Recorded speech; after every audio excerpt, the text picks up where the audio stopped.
پہلے شاذلی پڑھ کے تو آؤ، سند کی دلیل مانگنے والوں.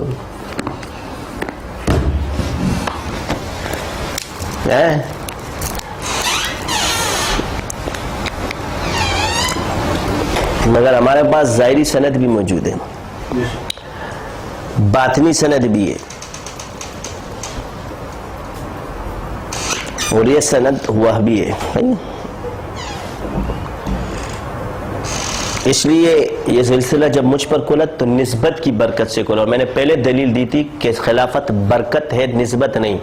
نسبت میں علم کا کھلنا لازم ہے، جس پر علم کھل جائے اس سلسلے کا یہ صاحب نسبت ہے.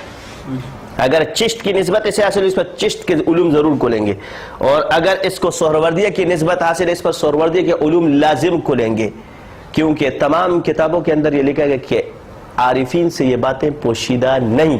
تو یہ قانون ہے کہ عارف سے اللہ یہ بات پوشیدہ نہیں رکھتا، ورنہ بزرگان دین ایسے الفاظ نہ لکھتے.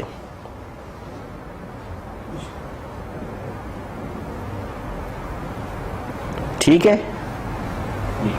تو علم اور برکت اور سند، سند جس کے پاس آ جائے، ہر سند والا ماہر فقی نہیں ہے، ہر مفتی فقی نہیں ہے، ورنہ سند سب کے پاس ہے.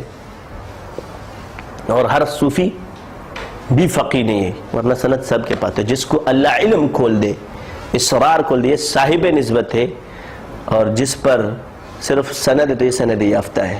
تو الرحمن فاسأل بہ خبیرہ میں وہ شخص آئے گا جس پر اللہ اس کے علوم کھول دے، کیونکہ یہی باخبر ہے. اور شرط قرآن سے سند نہیں، خبر ہے. کیا ہے؟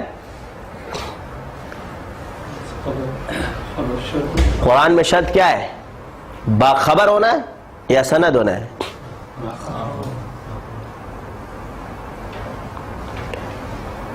تو باخبر جس کو ہوگا تو اس سے ثابت ہو کہ علم اللہ کی صفت ہے، اور اللہ اس کو ہر کسی کو نہیں دیتا. اور سند سب کو مل جاتی ہے، مل سکتی ہے، مگر علم ہر کسی کو نہیں ملتا. لہٰذا جس کو ان کے علوم حاصل ہو، یہ باسند، یہ ہے صاحب نسبت.